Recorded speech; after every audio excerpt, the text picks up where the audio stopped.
खबरों में बात करेंगे उत्तराखंड की। यूपी के पूर्व मंत्री स्वर्गीय ठाकुर प्रेम प्रकाश सिंह की आज पहली पुण्यतिथि है। उत्तराखंड के उधम सिंह नगर में कुश्ती प्रतियोगिता का आयोजन किया गया है। उनके पुण्यतिथि के अवसर पर जानकारी के मुताबिक ये आयोजन उधम सिंह नगर में शक्ति फॉर्म कुसमोठ में केशव सूर्यमुखी कॉलेज ऑफ एजुकेशन परिसर में सीनियर कुश्ती प्रतियोगिता कराई गई है। इस आयोजन में तकरीबन 180 पहलवानों ने अपना दम दिखाया।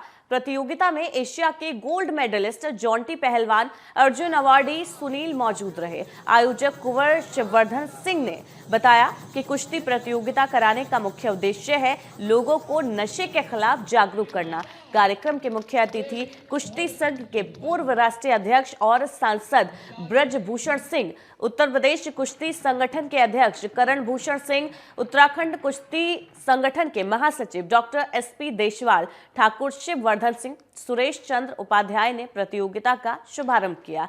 सांसद ब्रजभूषण सिंह का माल्यार्पण कर जोरदार स्वागत किया गया। मुख्य अतिथि ने पूर्व मंत्री ठाकुर प्रेम प्रकाश सिंह के चित्र पर पुष्प अर्पित कर उन्हें श्रद्धांजलि अर्पित की। स्वर्गीय प्रेम प्रकाश सिंह हमारे मित्र हैं और उनके पुण्यतिथि पर आज उत्तर प्रदेश और उत्तराखंड के कुछ बच्चों का कंपटीशन रखा गया था। उसी में मैं अतिथि के रूप में या दर्शक के रूप में आया हूँ और 30-35 साल बाद इधर आना हुआ। बचपन में काफ़ी आया हूँ, बहुत अच्छा लगा अपने पुराने लोग।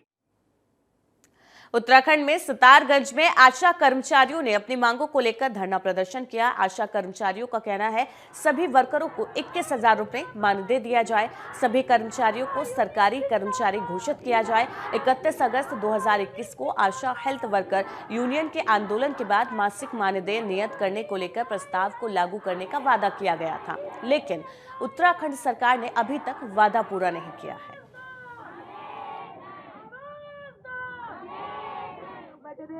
तो जो हमारी मांगों को लेकर पहले वो करा था कि हाँ हम आपकी तरफ हो गई, इसको लेके अभी तक हमारा पूरा नहीं कराएगी। अब भी बस हमें और कुछ नहीं चाहिए। हमारा 21,000 रुपये का मानदेय बजाना चाहिए। जिस तरह से हम काम करते हैं उस तरह से हमें मानदेय कुछ नहीं मिलता है। हमें जो हमारी मेहनत का कम है वो तो हमें मिलना चाहिए। 21,000 रुपये का हमारा मानदेय हमें मिलना चाहिए, सरकारी घोषित करना चाहिए। और हमारी जो अगर रिटायर होने के बाद हमारी पेंशन वगैरह का कुछ कम से कम कुछ बीमा या कुछ तो होना चाहिए। बस यही कहना चाहूँगी मैं, सरकार को भी होना चाहिए कि हमारे बारे में कुछ सोचना चाहिए। हम भी अपना घर बार छोड़ के और काम कर रहे हैं, दिन रात हमसे काम किया जाए, जितना हमें काम दिया। उत्तराखंड में सितारगंज पुलिस को एक बड़ी सफलता हाथ लगी है। जानकारी के मुताबिक पुलिस ने NH 74 मकवारा के पास हुई लूट का खुलासा किया। 23 फरवरी को महेंद्र सिंह ने सितारगंज कोतवाली में शिकायत दर्ज कराई।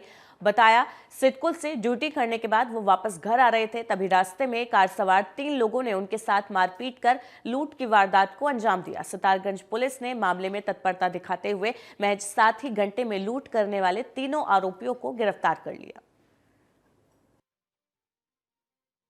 उत्तराखंड को भयमुक्त और अपराध मुक्त बनाने की दिशा में लगातार हम लोग काम कर रहे हैं। इसी क्रम में एक सूचना हम लोगों को मिली जिसमें वादी द्वारा यह बताया गया कि उसके साथ ससैया में एक घटना कारित की है, लूट की घटना 3 लोगों के द्वारा। तो उसमें हमने तत्काल सुसंगत धाराओं में अभियोग पंजीकृत करके उसकी अनावरण के लिए टीमों का गठन किया, क्योंकि हाईवे पे ये घटना कारित की गई थी। काफ़ी सेंसिटिव थी ये घटना, तो उसी तरह से उसका प्रोफेशनली रिस्पॉन्स करने के लिए सीओ सितारगंज, इंस्पेक्टर सितारगंज और SSI सितारगंज के नेतृत्व में हम लोगों ने टीमों का गठन किया। और जो टीमें गठित हुई उन्होंने बहुत ही प्रोफेशनल तरीके से काम करते हुए। उत्तराखंड सरकार का 26 फरवरी को बजट सत्र शुरू हो रहा है। इसको लेकर प्रदेश सरकार ने तैयारियां पूरी कर ली है। बजट सत्र 26 फरवरी से 1 मार्च तक चलेगा। बजट सत्र को लेकर उत्तराखंड सरकार के वित्त मंत्री प्रेमचंद अग्रवाल ने कहा, राज्य सरकार जो बजट ला रही है प्रदेश की जनता के अनुकूल होगा। इस बजट में हर वर्ग का ध्यान रखा जाएगा।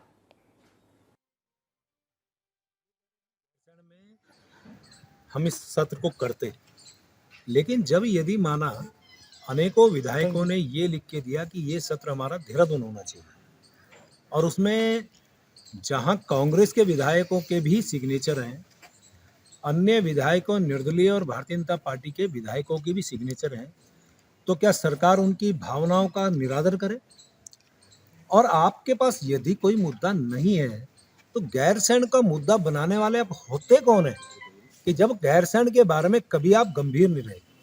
गैरसैंण को आगामी लोकसभा चुनाव को देखते हुए कांग्रेस ने अपने संगठन के विस्तार का काम करना शुरू कर दिया है।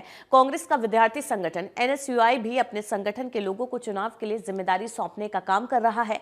इसी मुहिम के तहत प्रदेश कांग्रेस कार्यालय में महानगर के समस्त महाविद्यालय की इकाई का गठन किया गया। इसमें DAV, DBS, MKP और SGRR में कॉलेज इकाई को अध्यक्षों की नियुक्ति की गई।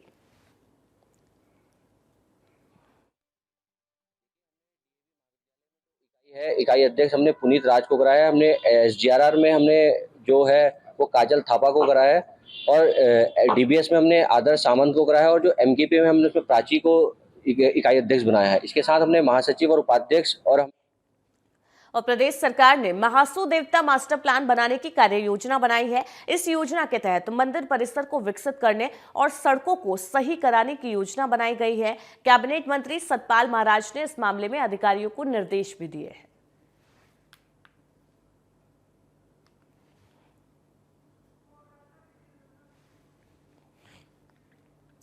गदरपुर से दिनेशपुर माटकोटा सिडकुल मार्ग जाने वाले मुख्य मार्ग 4 लेन बनने जा रहा है। गदरपुर विधानसभा से विधायक अरविंद पांडे ने प्रेस कॉन्फ्रेंस कर इसकी जानकारी देते हुए बताया, इस मामले को लेकर उन्होंने सीएम धामी और केंद्रीय मंत्री नितिन गडकरी से मुलाकात की थी। केंद्र सरकार की अनुमति के बाद मार्ग को बनाने का काम जल्द ही शुरू कर दिया जाएगा।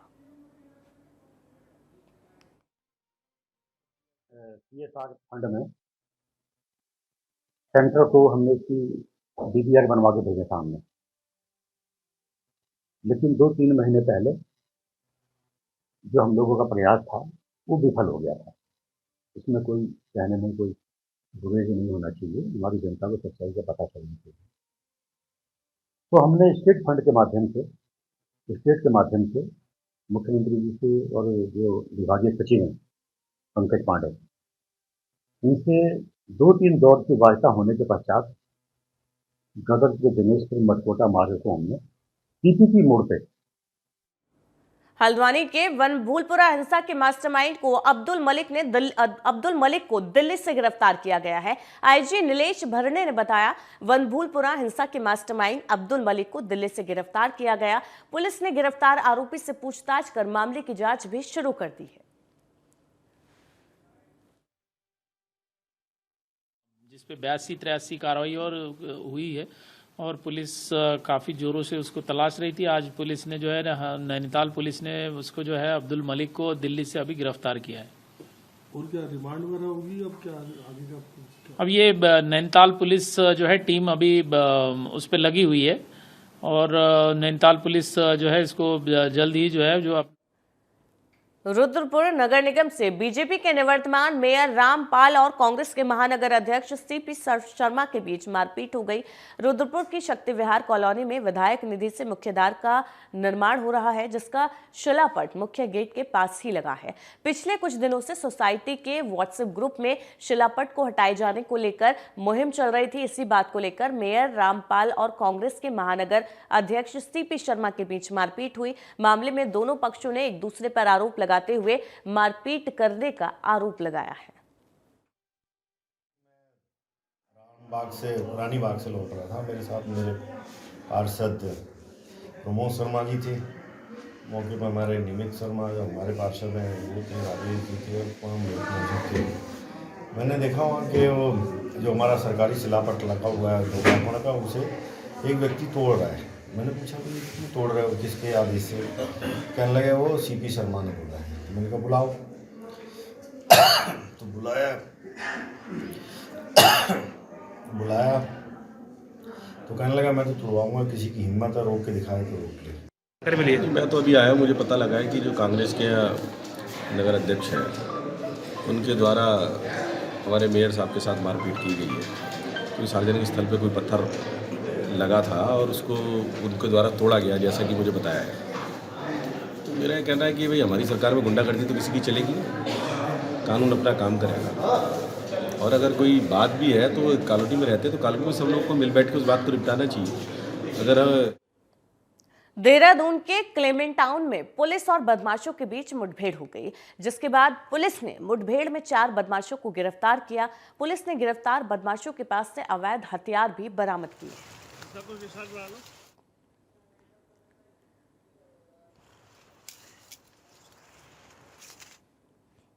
और उत्तराखंड के इस खास बुलेटिन में फिलहाल के लिए इतना ही। लगातार खबरों के लिए देखते रहिए TV27 न्यूज।